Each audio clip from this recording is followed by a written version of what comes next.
Health की, ladies की health की। हमारे घर की करता धरता कौन होती है? लेडीज, यानी कि महिलाएं। उनकी तबीयत खराब हो गई तो पूरा का पूरा घर ठप हो जाता है, पूरा का पूरा घर सफर करता है। तो लेडीज की तबीयत खराब हो जाए तो उनका ख्याल रखना बहुत जरूरी है, बहुत ज्यादा, क्योंकि वो सबका ख्याल रखती है सिवाय खुद के। अपना ख्याल नहीं रखती, सबका ख्याल रखती है सिवाय खुद के, जिस वजह से उनकी तबीयत खराब ही होती जा रही है। और आप जानते हैं रिसर्चेस ये कहती है कि अगर आपको अच्छी फैमिली चाहिए, स्वस्थ फैमिली चाहिए, अच्छा परिवार चाहिए, हेल्दी परिवार चाहिए, उस परिवार की जो महिला है उसकी हेल्थ अच्छी कर दो, उसका बोलो अपने हेल्थ पे ध्यान रखें, अपनी सेहत पे ध्यान रखें। अगर महिलाओं, एक परिवार की महिलाएं हेल्दी हैं, स्वस्थ हैं, खुश हैं, तो ऑटोमेटिकली वो पूरे परिवार में झलकता है। तो महिला की हेल्थ पे बहुत ध्यान देना जरूरी है। अब कुछ ऐसे डेफिशिएंसीज हैं, कुछ ऐसे पोषण है जिसकी कमी ज्यादातर हमें महिलाओं में देखी गई है, वो हमें जेंट्स में नहीं देखी गई, हमें लेडीज में देखी जाती है। अब वो कौन कौन सी प्रॉब्लम्स एक बार देख लेते हैं। सबसे पहला है कैल्शियम। जैसे कि मैंने ये पूछा था दूध कितने लोग डेली पीते हैं, उसमें मैंने देखा था जो हाथ खड़े हुए थे उसमें महिलाओं के बहुत ही कम हाथ खड़े हुए थे, बहुत ही कम, 2-4 थी हार्डली लेडीज। वो मिल्क पीती ही नहीं है, पूरा दिन बच्चे के पीछे पड़ जाएंगी, हस्बैंड भी पी लेते हैं, लेकिन वो खुद थक हार के क्या पीती है? एक कप चाय पीनी है, दूध नहीं पीना, उसका टेस्ट नहीं पसंद। आप जानते हैं जब हम दूध कम पीते तो ऑटोमेटिकली कैल्शियम डेफिशिएंसी भी बॉडी में होती है। तो दूध को पता है कौन नाम दे रखा है? Complete food. दूध में सिर्फ विटामिन सी और आयरन के अलावा बाकी सारा पोषण रहता है, सारा पोषण रहता है सिवाय विटामिन सी और आयरन के, इसलिए दूध को कंप्लीट फूड भी बोला जाता है। जब वो दूध पीती नहीं तो यानी कि वो कितना तरीके का पोषण अपनी डाइट में ले ही नहीं रही। दूसरा है विटामिन D3। जैसे कि मैंने बताया था विटामिन D3 हमें नहीं मिल पा रहा क्योंकि हम धूप में जा ही नहीं रहे। क्यों जाना है? और लेडीज के साथ तो खास कर है, क्यों? टैनिंग हो जाएगी, मैं नहीं जा रही, स्किन खराब हो जाएगी, भाई मैं क्यों जाऊं? और अगर कभी काम की वजह से निकलना भी पड़ जाए कि नहीं आज तो काम करना है, घर का काम है, तो कैसे निकलती है? डाकू बन के, बस आंखें दिखनी चाहिए और कुछ नहीं, बिल्कुल भी धूप ना लग जाए स्किन पे, इतना ख्याल रखते हैं कि धूप नहीं लगनी चाहिए। अब क्योंकि धूप नहीं मिल रही तो विटामिन डी शरीर में नहीं आ रहा, विटामिन डी की डेफिशिएंसी हो रही है। अब क्योंकि विटामिन डी की डेफिशिएंसी तो ऑटोमेटिकली कैल्शियम डेफिशिएंसी हो रही है, क्योंकि कैल्शियम एब्जॉर्ब ही नहीं हो रहा। तो जो कैल्शियम और विटामिन डी ये दोनों साथ साथ चलते ही जा रहे हैं। अब बात होगी ओमेगा 3 की। ओमेगा 3 फैटी एसिड, जैसे कि मैंने बताया था, गुड फैट है, अच्छा फैट है, जो कि हमारी बॉडी में चाहिए होता है। स्पेशली लेडीज की बॉडी में हार्मोन बैलेंस बनाने के लिए वो भी वो नहीं ले रही है, अच्छे फैट्स डाइट में नहीं लेती हैं, ड्राई फ्रूट्स इतना ज्यादा रेगुलर नहीं खा रहे हैं, जिस वजह से क्या हो रहा है? अगेन इसकी डेफिशिएंसी हो रही है, हार्मोनल डिसबैलेंस हो रहा है, साइकिल्स मिस हो रही है और चिड़चिड़ापन, इरिटेशन, ये सारे सिम्टम्स बॉडी दिखा रही है। इसके साथ एक डेफिशिएंसी है आयरन की। आयरन क्यों चाहिए होता है बॉडी में? खून को बनाने के लिए, हीमोग्लोबिन बढ़ाने के लिए, यानी रेड ब्लड सेल्स को बढ़ाने के लिए चाहिए होता है आयरन। और आयरन किन किन चीजों में नेचुरली मिलता है डाइट से? पालक से, हरी सब्जियां, कोई गुआवा अमरूद से, पनीर से, सेब से, और कोई पीछे से? पुदीना से, अनार से, गाजर से, केले से। तो यानी कि मैं सबसे पहले हमेशा की तरह हर बार मैं वर्कशॉप में जाती हूँ यही क्वेश्चन पूछती हूँ, इसी स्लाइड पे पूछती हूँ, और जैसे ही मैं बोलती हूँ कि हमें आयरन किससे मिलता है, सबसे पहला जवाब कौन सा आता है? पालक। गोली की तरह आता है पहला जवाब। मैम पालक से मिलता है, बहुत अच्छा पालक में बहुत अच्छा आयरन होता है, बहुत ही अच्छा है, खून बढ़ाता है, अच्छा रहता है। अब जानते हैं 100 ग्राम पालक में कितना mg आयरन होता है? 1.1 mg, यानी कि सिर्फ 1 mg। और हमें डेली कितना चाहिए? 21 से 25 mg, यानी कि पालक हमें, मैं 100 ग्राम पालक की बात करूं, लेकिन जब हम पालक खाते हैं तो कितना खाते हैं? 1 कटोरी, जिसमें कच्चा पालक मुश्किल से 30 से 40 ग्राम डलता है, बाकी पानी, टमाटर, प्याज वगैरह डलता है।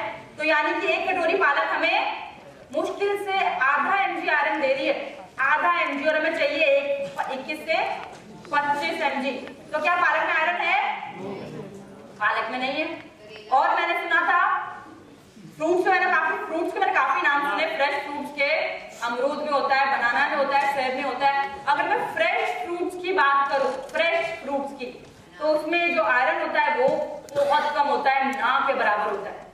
पीछे से मेरे को अनार सुनने में आया था, अनार की बात सुना, अनार और चुकंदर के साथ ये लॉजिक सुना है। काफी लोग कहते हैं कि मैम अनार लाल होता है, अनार का रस लाल होता है, चुकंदर भी लाल होता है, तो जैसे ही खाएंगे खून में जाएगा और खून बढ़ जाएगा। ऐसा बिल्कुल नहीं है। जो भी हम खाना खाते हैं वो जाते ही खून में नहीं मिलता, वो पहले कहाँ जाता है? पेट में जाता है। तो ये कंसेप्ट थोड़ा गलत है। बाकी रही बात अनार में आयरन कंटेंट की, अनार में होता है 0.3 mg आयरन 100 ग्राम में, 100 ग्राम की मैं बात कर रही हूँ। अब बात होगी चुकंदर की। चुकंदर का भी काफी लोग कहते हैं उसमें होता है 0.8 mg 100 ग्राम में। इसमें तो पालक भी उससे ज्यादा जीत गया, पालक उससे ज्यादा देता है चुकंदर से भी। कुछ रह गया? करेले की मैं बात करूं, करेले में मैं बहुत ज्यादा नहीं बोलूंगी, 30 से 4 mg के आसपास मिल जाता। चलो अच्छा, अब तक तो सबसे ज्यादा ही वही दे रहा है, अब तक तो सारे 1.3 0.8 mg दे रहे थे। यानी कि जो नॉलेज अभी तक हमें है, जिससे हम सोच रहे हैं कि हमें आयरन मिल रहा है उसको तो हमें मिल ही नहीं रहा। तो आयरन की डेफिशिएंसी तो होनी है भाई, क्योंकि हमें पता ही नहीं है कि हमें आयरन कहाँ से लेना है। अगर आप हरी सब्जी में पालक से मुड़के पुदीने की तरफ आओ, जो कि मैंने यहाँ से सुना भी था, पुदीने में होता है 100 ग्राम में 15.6 mg आयरन, यानी कि पालक से 15 गुना ज्यादा, 15 गुना। पालक को उसने बहुत पीछे छोड़ दिया है, 15 टाइम्स ज्यादा। और ये तो सीजन भी चल रहा है पुदीने का, दबा के खाओ, चटनी वगैरह खाओ, टेस्ट भी अच्छा रहेगा और आयरन का कंटेंट भी आपके डाइट में बढ़ेगा। और अगर आप पुदीने से थोड़ा और हटके धनिया की तरफ आते हो, उसमें भी आपको कम से कम 5-6 mg आयरन आसानी से मिल जाता है। किसने चिड़वे के बारे में सुना है? पोहा, चिड़वा सब जानते हैं। अब जानते हैं चिड़वे में भी अगर मैं 100 ग्राम चिड़वे की बात करूं, 20 mg आयरन होता है उसमें अब तक का सबसे ज्यादा 20 mg। और चिड़वा बनता किससे है? राइस से, चावल से। तो भाई जब चावल में तो चिड़वे में कहां से आया?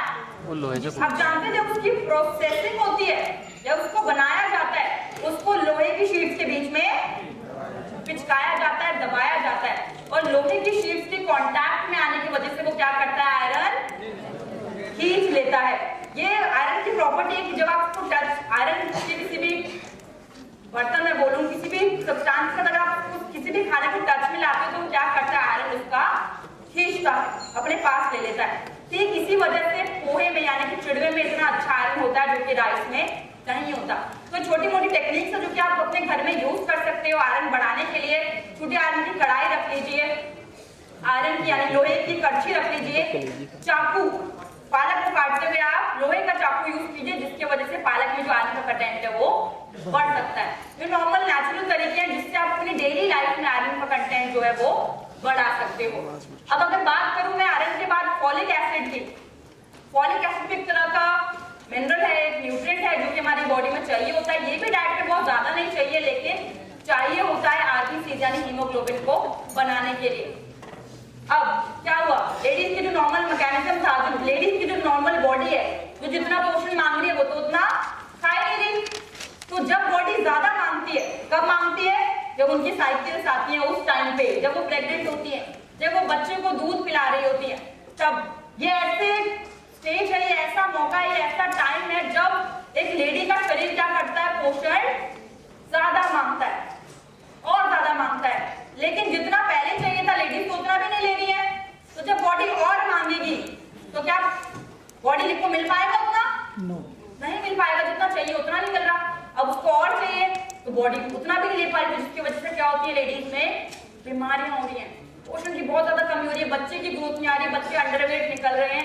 ये सारी प्रॉब्लम्स लेडीज में देखी जा रही है। अब इसमें हमने क्या किया? वेस्टीज ने क्या किया? उन्होंने कैप्सूल निकाली है फॉलिक एंड आयरन प्लस की। अभी वुमेन्स हेल्थ में हमारे पास एक सप्लीमेंट है जो कि बहुत अच्छे रिजल्ट दे रहा है। मैंने देखा है कई जगह पे, अगर आप किसी को रिकमेंड करते हो, 1 से 1.5 महीने में 1 mg हीमोग्लोबिन बढ़ रहा है, आराम से बढ़ रहा है। काफी जगह मैंने रिजल्ट देखे हैं, 1 से 1.5 महीने में 1 mg जो हीमोग्लोबिन है वो बढ़ जाता है। अब इसका कॉम्बिनेशन जो मैंने देखा मुझे बहुत ही इफेक्टिव और बहुत ही अच्छा लगा। इसमें हर उस चीज का ख्याल रखा हुआ है जो कि आपकी बॉडी में हीमोग्लोबिन को बढ़ाता है। देखते हैं कौन कौन से। सबसे पहला है iron. Iron haemoglobin RBC red blood cells को बनाता है, इसमें वो डाल रखा है। उसके बाद इसमें है फॉलिक एसिड, जो हीमोग्लोबिन जो RBC आयरन बनाता है, फॉलिक एसिड क्या करता है, उसका ध्यान रखता है कि वो खराब ना हो, अच्छे से बने और हीमोग्लोबिन हमारा बढ़ता रहे। उसके बाद इसमें है विटामिन C, ठीक वैसे जैसे कैल्शियम खाने का कोई मतलब नहीं अगर शरीर में विटामिन D नहीं है, तो ठीक वैसे ही आयरन खाने का कोई मतलब नहीं है अगर शरीर में विटामिन C नहीं है तो, क्योंकि हम ये जानते थे कि आयरन के एब्जॉर्प्शन के लिए विटामिन C चाहिए, तो इसमें हमने क्या किया, विटामिन C भी डाल रखा है। उसके बाद इसमें कौन न्यूट्रिएंट है, विटामिन B12 हमने इसलिए डाला है क्योंकि अगर आपके शरीर में आयरन है, फॉलिक है, विटामिन C है, लेकिन विटामिन B12 नहीं है, तो भी आपको अनीमिया हो सकता है। इसको कहते हैं पर्नीशियस एनीमिया, या एनीमिया का एक टाइप होता है जो कि विटामिन B12 की कमी से होता है। तो इसमें हमने क्या किया, विटामिन B12 भी डाला ताकि किसी भी तरह से खून की कमी शरीर में ना हो। ये बहुत ही अच्छा कॉम्बिनेशन है और बहुत ही अच्छे इसके रिजल्ट भी मिल रहे हैं। अब अगर बात करूं इसकी डोसेज की, 2 कैप्सूल डेली आप ले सकते हो। हमारे बॉक्स में क्या लिखा है, बिफोर कि आफ्टर, बिफोर, हमारे जो वो है बॉटल है उसमें लिखा हुआ है बिफोर। लेकिन आप जानते हैं जो आयरन है ये हल्के फुल्के सप्लीमेंट्स में नहीं आता, ये अच्छे स्ट्रॉन्ग सप्लीमेंट्स में आता है। बॉडी को आयरन को पचाने के लिए जान चाहिए। अगर बॉडी ऑलरेडी कमजोर है, आप आयरन खा रहे हो तो बॉडी अच्छे से आयरन नहीं पचा पाती। तो अगर आपने किसी को दिया आयरन सप्लीमेंट लोर खाने के पहले दे दिया और वो कहते हैं कि मेरा पेट दर्द हो गया खाने के बाद या कुछ ऐसी प्रॉब्लम आ गई, तो उनको आप खाने के बाद भी कर सकते हैं, क्योंकि ऑलरेडी शरीर में कमजोरी है और ऊपर से खाली पेट आपने आयरन दे दिया, जो कि अगेन एक स्ट्रॉन्ग सप्लीमेंट है। तो अगर कोई खाली पेट इसको डाइजेस्ट कर लेता है तो बहुत अच्छी बात है। अगर किसी को खाली पेट खाते वक्त पेट में दर्द हो रहा है, कोई भी प्रॉब्लम्स आ रही है, तो उनको क्या बोलना है, खाने के 1-2 घंटे बाद खा लो तो भी एब्जॉर्ब हो जाएगा और बहुत ही अच्छे से रिजल्ट दे देता है। अब क्योंकि आयरन है, किसके साथ नहीं लेना, कैल्शियम के साथ बिल्कुल नहीं लेना। या तो सुबह शाम या फिर एक दिन कैल्शियम एक दिन आयरन वाला हम टेक्निक अपनाएंगे। एक और आयरन के एब्जॉर्प्शन के लिए मैंने बताया था विटामिन C बहुत कमाल का है, तो हम आयरन किसके साथ दे सकते हैं और अच्छे रिजल्ट के लिए, आंवला के साथ दे सकते हैं। ये दोनों कॉम्बिनेशन आंवला और आयरन का बहुत इफेक्टिव है और बहुत ही अच्छे रिजल्ट भी दे रहा है।